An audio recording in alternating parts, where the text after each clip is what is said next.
औज़ुबिल्लाहि मिनश्शैतानिर्रजीम बिस्मिल्लाहिर्रहमानिर्रहीम। जमील तैयब आपसे मुखातिब हूँ। हाल ही में टेफ्टा ने 6/12/2023 को एक पेंशन गाइडलाइन इशू की है, जिसमें उन्होंने कुछ चीज़ें जो डॉक्यूमेंट्स हैं रिक्वायर्ड उसमें तब्दीली की है। तो जिस वक्त केस जाता है तो वो इनकम्प्लीट होता है, जिसकी वजह से अननेसेसरी डिले हो जाती है। तो मैंने मुनासिब समझा है कि आपकी खिदमत में ये चीज़ें पेश करूं ताकि उसके मुताबिक आपका जो पेंशन केस है वो सही तरीके से बन कर जाए, ताकि कोई अननेसेसरी डिले ना हो। तो इसमें ये लेटर है, ये 6/12/2023 को इशू हुआ है। ये self pension case civil servants के लिए है, ये टेफ्टा एम्प्लॉइज़ के लिए नहीं है, बल्कि ये सिर्फ सिविल सर्वेंट्स के लिए है। इसमें ये नोटिफिकेशन है, जैसे नोटिफिकेशन के तहत उन्होंने कुछ चीज़ें इमेंड की हैं या चेक लिस्ट है या रिक्वायर्ड डॉक्यूमेंट्स हैं जिसके तहत उन्होंने भेजे हैं। तो इसमें ये जो रिक्वायर्ड डॉक्यूमेंट्स हैं उसकी उन्होंने ये लिस्ट साथ अटैच की है। तो ये इनेक्चर सी है, इनेक्चर सी है जो उन्होंने इसको दिया है, नंबर दिया है। इसमें पहले उन्होंने forwarding letter from the DDO concern, उसके बाद टेस्टेड कॉपी ऑफ CNICs, उसके बाद हैं 4 फोटोग्राफ्स, फिर पेंशन सैंक्शन अथॉरिटी जो है जो फॉर्म B1 है तो इसको साथ अटैच करना होगा, फॉर्म B1 को। इसके बाद 5वें नंबर पर है list of family members to be verified by the pensioning sanctioning authority, तो ये साथ लगाना होगा। फिर ऑप्शन फॉर कम्यूटेशन है, फिर लास्ट पे सर्टिफिकेट है। नॉन गजटेड जो है वो डीडीओ कंसर्न देगा, अगर गजटेड है तो वो डिस्ट्रिक्ट अकाउंट ऑफिसर कंसर्न जो है वो LPC देगा।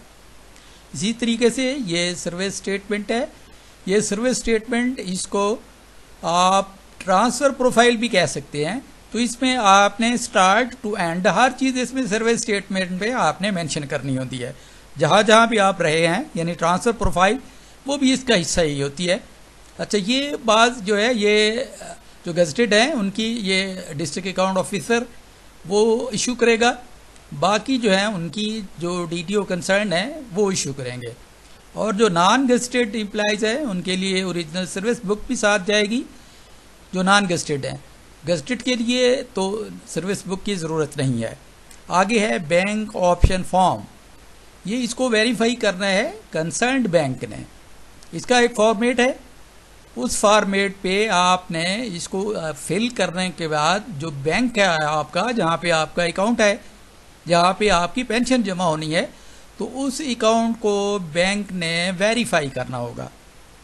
इसी तरीके से ये लास्ट पे है कंप्यूटराइज, ये स्लिप आपने जो है अगर वो नॉन गजटेड है तो वो अटेस्टेड होगी DTO कंसर्न से, अगर गजटेड है तब भी।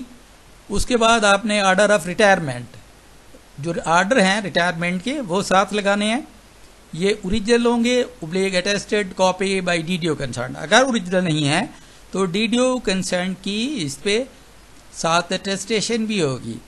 अच्छा, आगे है reason for late submission if more than 3 year by DTO। अच्छा, इसमें अगर आपका जो पेंशन केस है वो 3 साल से ज़्यादा लेट जा रहा है तो उसकी रीज़न देनी होगी कि ये 3 ईयर्स लेट जो हुआ है इसकी क्या रीज़न है।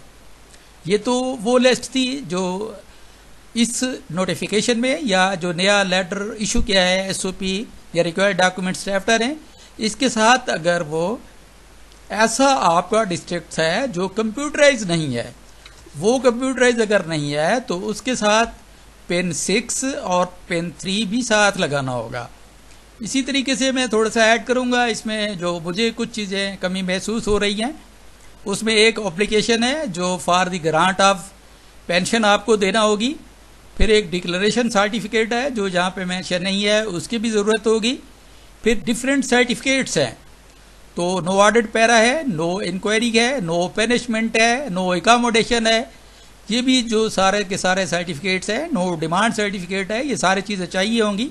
इसमें मेंशन नहीं है लेकिन ये रिक्वायर्ड है फॉर पेंशन केस। इसी तरह इसके आगे जो है वो एफिडेविट है रिकवरी के हवाले से, वो भी आपको इसके साथ अटैच करना होगा। फिर पेंशन कैलकुलेशन शीट है, तो पेंशन कैलकुलेशन शीट आपकी बेसिक के मुताबिक जो भी आपका परचेज रेट है उसके मुताबिक जो इस वक्त के मुरव्वजा फार्मूला जाते हैं उसके मुताबिक इसको बीज लिखना साथ अटैच करना होगा पेंशन कैलकुलेशन शीट को। फिर एक सर्टिफिकेट चाहिए होगा, सर्टिफिकेट जो वेरीफाइंग सर्विस के हवाले से है, 25 साल से ऊपर जो वेरीफाई सर्विस होती है तो उसके हवाले से उसकी भी ज़रूरत होती है। फिर एक लास्ट पे ड्रान जिस पे आपकी पेंशन शीट कैलकुलेट होनी है तो वो भी साथ लगाना होती है।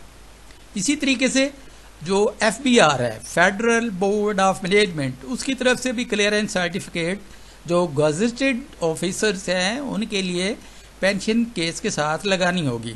इसी तरह बिल्डिंग की तरफ से नो अकोमोडेशन या उसके बाद जो कोई गवर्नमेंट की रेजिडेंसेस वो अलाट करा चुके होते हैं तो बिल्डिंग की तरफ से उनको NOC रिक्वायर्ड होता है, वो NOC भी चाहिए होगा जो गस्टेड हैं या नॉन गस्टेड है जिन्होंने अकोमोडेशन जो है वो ली हुई है, तो अकोमोडेशन के हवाले से या गवर्नमेंट क्वार्टर्स के हवाले से जो अलाट हुआ है वो भी देना होगा। इसी तरीके से स्पेसिमेन सिग्नेचर है, वो एक फॉर्मेट है, उस पर आपको स्पेसिमेन सिग्नेचर भी चाहिए होंगे। फिर थंब इम्प्रेशन है, फिंगर्स और थंब इम्प्रेशन, इसमें आपके फिंगर्स भी होंगे और थंब भी होंगे। फिर जो है आपको एक और सर्टिफिकेट जो नो एंटीसिपेटेड पेंशन है, तो चूंकि बाज एंटीसिपेशन भी ले लेते हैं पेंशन, तो at the end of superannuation या at the end of retirement आपको ये भी रिक्वायर्ड होगा कि आपको नो एंटीसिपेटेड पेंशन का सर्टिफिकेट भी साथ लगाना होगा। तो ये इस तरीके से कंप्लीट होता है। वही रिक्वेस्ट आपकी, you are requested to please watch, subscribe, share link and suggest any improvement. ये सिर्फ गुजारिश करने का मकसद ये होता है कि अगर आपको कोई इम्प्रूवमेंट आप चाह रहे हैं तो इन बॉक्स में आप ज़रूर अपनी राय का इजहार करें, और अगर कोई इस किस्म का अगर कोई सवाल हो तो इन बॉक्स में ज़रूर पूछें। बाज़ दोस्त मेरे व्हाट्सएप नंबर पे पूछते हैं, तो उससे बेहतर यह है कि आप इन बॉक्स में पूछें ताकि मैं इन बॉक्स में उसको रिप्लाई करूं, ताकि दोस्तों को भी अगर इस किस्म की कोई प्रॉब्लम फेस करना पड़ रही है तो उनके लिए भी आसानी होगी। इसके साथ ही मैं आपसे इजाज़त चाहूँगा।